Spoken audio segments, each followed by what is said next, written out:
Sir, হ্যাঁ, কেমন আছিস? আমি তো ভালো আছি। এই সময় আপনি বাগানে? বাগানে বলতে এই আমার একটু সবুজ ভাল লাগে, সবুজের আচ্ছাদন ভাল লাগে। সেই কারণেই মাঝে মধ্যেই একটু চলে আসি সবুজের মধ্যে, প্রকৃতির মধ্যে, নিরিবিলিতে। এমনি ভাল লাগে তাই এসছি। তাহলে তুই এখানে কি করছিস? আমি এখান দিয়ে যাচ্ছিলাম, তবে আপনি যে সবুজের আচ্ছাদনের কথা বললেন তার থেকে আমার একটা জিনিস মনে পড়লো। আচ্ছা। এই রিসেন্টলি আমি একটা আর্টিকেল পড়ছিলাম, বুঝলেন তো। তাতে দেখছিলাম কি আমাদের ভারতের বিভিন্ন স্থানে যে সবুজের আচ্ছাদনের কথা বলছে সেটা কমে যাচ্ছে, আর তার ফলে প্রকৃতিরও বিভিন্ন রকম ক্ষতি হচ্ছে। এ বিষয়ে কি আপনি কিছু জানেন? আমাকে একটু কিছু ইনফরমেশন দিতে পারেন? হ্যাঁ, এই বিষয়ে অবশ্যই আমার কাছে তথ্য আছে। তবে জেনে খুব ভালো লাগছে তুই এইরকম বিভিন্ন তথ্য জানার চেষ্টা করছিস বা বিভিন্ন আর্টিকেল পড়ছিস, প্রতিবেদন পড়ছিস, যার মাধ্যমে সারা বিশ্ব জুড়ে ঘটে যাওয়া পরিবেশ সংক্রান্ত বিভিন্ন বিষয় তুই জানতে পারছিস নিজেও, বা আমার কাছে জানছিস, আমিও কিছু তথ্য তোকে দিচ্ছি। এটা আমার খুব ভালো লাগে। যাই হোক, তুই যে প্রশ্নটা করেছিস তার পরিপ্রেক্ষিতে আমি একটি সংক্ষিপ্ত আলোচনা করছি, যে আলোচনার মাধ্যমে আশা করছি তোকে আমি সেই ধারণাটা দিতে পারবো, বা যে সমস্ত দর্শক বন্ধু এই ভিডিওটা দেখছে তারা প্রত্যেকেই সেই ধারণা পাবে যে ভারতবর্ষের কোন কোন রাজ্য বা কোথায় কোথায় অরণ্য আচ্ছাদনের পরিমাণটা কমছে, এবং এই অরণ্যের আচ্ছাদন কমে যাওয়া আগামী দিনে মানব সমাজের উপরে তথা পরিবেশের উপরে তথা বিশ্ব জলবায়ুর পরিবর্তনের উপরে কি কি প্রভাব ফেলতে পারে, এ বিষয়ে আমি সংক্ষেপে দু একটি কথা বলবো। সো অবশ্যই তোমরা ভিডিওর সাথে থাকবে। So let's get start. একদম প্রথমেই আমি বলছি, বিভিন্ন আন্তর্জাতিক সংস্থা, যার মধ্যে আমি একটি নাম বলবো, global forest watch. I repeat, global forest watch. এটি একটি আন্তর্জাতিক বৃক্ষ সম্পদ বা বলতে পারি অরণ্য সম্পদের উপর নজরদারি চালায় এমন একটি সংস্থা। অর্থাৎ বিশ্বের বিভিন্ন প্রান্তে কোথায় কেমন অরণ্য সম্পদ আছে তাদের উপরে এক কথায় গোয়েন্দাগিরি করা বা নজরদারি চালায়, কোথায় অরণ্যের পরিমাণ বাড়ছে, কোথায় অরণ্যের পরিমাণ কমছে, কেন কমছে, এই ব্যাপারগুলোর উপর নজরদারি চালায় এই সংস্থাটি। সেই সংস্থার যে সাম্প্রতিক রিপোর্ট আমরা পাচ্ছি ভারতের ক্ষেত্রে বা ভারতের উপরে, তারা এই রিপোর্টটি দিয়েছে। সেই রিপোর্টের যে ফলাফল খুবই উদ্বেগজনক। দেখা যাচ্ছে 2020 সাল থেকে 2024 সালের মধ্যে ভারতবর্ষে প্রায় 23 লক্ষ হেক্টরের বেশি যে অরণ্য আচ্ছাদন ছিল ভারতে, সেই অরণ্য আচ্ছাদন কিন্তু কমেছে। অর্থাৎ 4 বছরের মধ্যে 23 লক্ষ হেক্টরের বেশি অরণ্য আচ্ছাদন তথা সবুজে ঘেরা জমি আমরা কিন্তু হারিয়েছি। এবং এরই আরেকটা তথ্য জানা যাচ্ছে, এই সংস্থারই আরেকটা রিপোর্ট একটু বিশদে তারা বলছেন, কি বলছেন, 2001 সাল থেকে 2023 সালের মধ্যে ভারতের উত্তর পূর্বে বেশ কয়েকটি রাজ্য আছে, সেই রাজ্যেই তারা বলছেন, এই সংস্থার রিপোর্ট বলছে, সেই রাজ্যেই প্রায় 60% কিন্তু সবুজের আচ্ছাদন খোয়া গিয়েছে। অর্থাৎ ভারতবর্ষে তো অরণ্য আচ্ছাদন কমেছেই, এবং যতটা অরণ্য আচ্ছাদন কমেছে, ধরো 100% অরণ্য আচ্ছাদন কমেছে, তার মধ্যে 60% অরণ্য আচ্ছাদন কমেছে ভারতের উত্তর পূর্বের কিছু রাজ্যে। এবং তারা বিশেষ করে যে রাজ্যগুলোর নাম নিয়েছেন সেটা হচ্ছে অসম, মণিপুর, তারপরে মিজোরাম, নাগাল্যান্ড, অরুণাচল প্রদেশ। এই 5টি রাজ্যের কথা কিন্তু তারা বিশেষভাবে বলেছে। এবং এক্ষেত্রে বিশেষ করে অসম রাজ্যের কথা বলবো, বিগত প্রায় 2-3 বছরে অসম রাজ্যে প্রায় 3,24,000 হেক্টরের বেশি জমির যে সবুজের আচ্ছাদন তথা অরণ্য আচ্ছাদন কিন্তু খোয়া গিয়েছে, অদৃশ্য হয়ে গিয়েছে। এটা কিন্তু খুবই উদ্বেগের ব্যাপার। যাই হোক, এই সংস্থার যে রিপোর্ট, সেই রিপোর্টের পরিপ্রেক্ষিতে আমাদের যে ন্যাশনাল গ্রিন ট্রাইব্যুনাল আছে, ন্যাশনাল গ্রিন ট্রাইব্যুনাল আছে আমাদের ভারতবর্ষে, তারা কিন্তু ভারত সরকারকে নোটিশ ধরিয়েছে।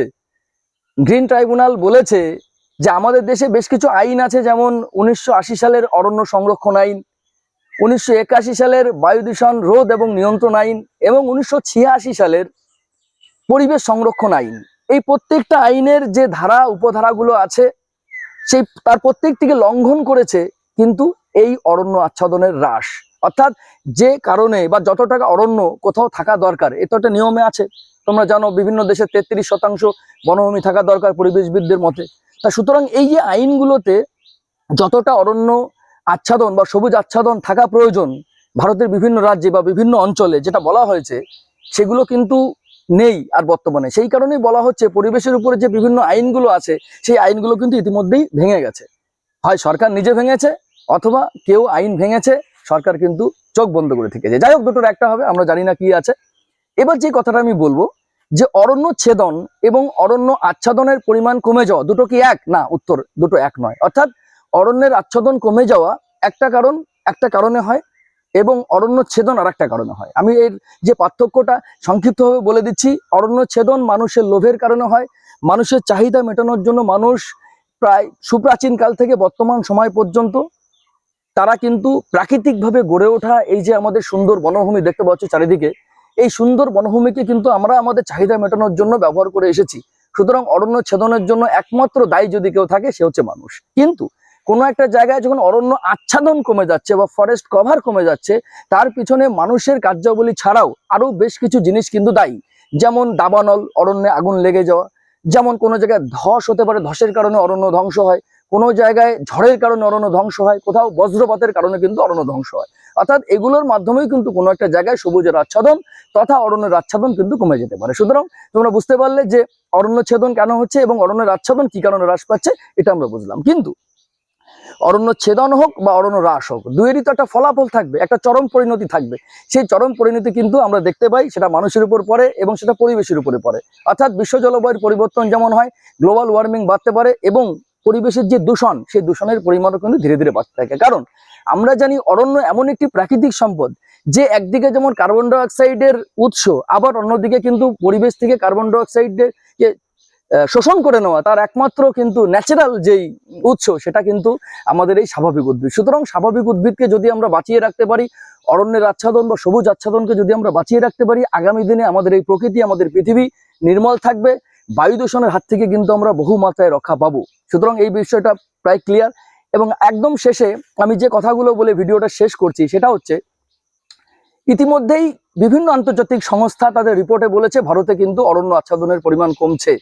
তা সত্ত্বেও বিগত বেশ কয়েক বছরে ভারতে কিন্তু নির্বিচারে যে অরণ্য ধ্বংস বা অরণ্য আচ্ছাদন হ্রাস, এই যে প্রক্রিয়া, এটা কিন্তু কন্টিনিউয়াস, অর্থাৎ চলছে, কমেনি। আশা করছি আগামী দিনে সরকারি তরফ থেকে এবং বেসরকারি তরফ থেকে কিছু পদক্ষেপ নেওয়া হবে, মানুষজনকে সচেতন করার দিকে আমরা পদক্ষেপ নিতে পারবো। এর ফলে কিন্তু অরণ্য আচ্ছাদনের পরিমাণ আশা করছি আবার আগের জায়গায় আমরা ফিরে যাব। যদিও বর্তমানে একটা বিশেষ কথা আমি এই ভিডিওতে বলতে চাই, যে বর্তমানে আমরা যদি বৃক্ষরোপণ করি অনেক বেশি পরিমাণে, তাও অনেক ক্ষেত্রে পরিবেশ দূষণ আমরা আটকাতে পারছি না। এই কারণে পারছি না, সেটা হচ্ছে গাছের পাতার মৃত্যু ঘটছে। গাছের পাতার মৃত্যু ঘটছে, সালোক সংশ্লেষের পরিমাণ দিন দিন কমে যাচ্ছে। ফলে গাছ লাগিয়েও কিন্তু আমরা পরিবেশের ব্যালেন্স বা ভারসাম্য অনেক ক্ষেত্রে রক্ষা করতে পারছি না। যদি এই সম্পর্কে তোমরা আরো জানতে চাও, তবে আমি একটা লিঙ্ক দিয়ে দেবো, বা তোমরা আমাদের যে YouTube channel easy made learning এ চলে যাবে, সেখানে গাছের পাতার মৃত্যু এবং সালোক সংশ্লেষ কেন কমে যাচ্ছে এর উপর একটা ভিডিও আছে। তোমরা কিন্তু আরো ফার্দার তোমাদের নলেজ গেইন করার জন্য তোমরা কিন্তু সেই ভিডিওটা দেখে আসতে পারো। যাই হোক, আমি পরিশেষে এটা বলেই শেষ করব, উত্তর পূর্বের রাজ্যগুলোতেই মূলত বেশি পরিমাণে অরণ্যের যে আচ্ছাদন সেটা কমছে, ইতিমধ্যেই আমরা বলেছি বা ইতিমধ্যে আমি বলেছি। সেই আচ্ছাদন কমার অর্থ এটাই, তোমরা প্রত্যেকে জানো আমাদের যে উত্তর পূর্ব পাহাড়ি যে এলাকাগুলো আছে, সেই পাহাড়ি এলাকাগুলো হচ্ছে অন্যতম জীব বৈচিত্র্য সমৃদ্ধ অঞ্চল। তাহলে শুধুমাত্র যদি অরণ্যের আচ্ছাদন কমে বা আমরা বৃক্ষচ্ছেদন করি বা যে কোনো কারণেই যদি সবুজের আচ্ছাদন উত্তর পূর্বের পাহাড়ি এলাকাগুলোতে না থাকে, তবে যে শুধুমাত্র অরণ্যের আচ্ছাদন কমলো তাই নয়, সেই অরণ্যের উপর নির্ভর করে বেড়ে ওঠা অসংখ্য প্রজাতির যে প্রাণী, পাখি, প্রজাপতি, সরীসৃপ শ্রেণী, এদের প্রত্যেকের জীবন কিন্তু একটা অনিশ্চিত ভবিষ্যতের দিকে চলে গেল। সুতরাং সামগ্রিকভাবে জীববৈচিত্র্য রক্ষা করার জন্য এবং সবুজের আচ্ছাদন রক্ষা করার জন্য আমাদের প্রত্যেককেই প্রচেষ্টা চালাতে হবে। সরকার বেসরকার সব দিক দিয়ে আমাদের কিন্তু এই প্রচেষ্টা চালাতে হবে এবং মানুষজনকেও কিন্তু আরো বেশি পরিমাণে সচেতন হতে হবে। এবং সরকার কি কি পদক্ষেপ নিচ্ছে এই অরণ্য আচ্ছাদন রক্ষা করার ব্যাপারে, সেগুলো কিন্তু পাবলিক করতে হবে, সবাইকে জানাতে হবে। যাই হোক, আজকে এই পর্যন্তই এই ভিডিওটি। তো কেমন হলো দর্শক বন্ধুদের কাছে অবশ্যই আমি জিজ্ঞাসা করছি যে ভিডিওটা কেমন লাগলো, তোমরা অবশ্যই কমেন্টে জানাবে। এবং তোমরা যে প্ল্যাটফর্মেই এই ভিডিওটা দেখবে, ফেসবুক হোক ফলো করে দিও, যদি ইউটিউবে হয় সাবস্ক্রাইব করে দিও, এই অনুরোধ সবার কাছে রইলো। এবং আগামী দিনে যদি এরকম ভিডিও আরো দেখতে চাও সেটা অবশ্যই কমেন্টে জানাবে এবং আমাদের ইউটিউব চ্যানেলে অবশ্যই বেল আইকন প্রেস করতে ভুলবে না, অর্থাৎ যখনই কোনো ভিডিও ছাড়া হবে সবার আগে নোটিফিকেশন তোমাদের কাছে পৌঁছে যাবে। নমস্কার।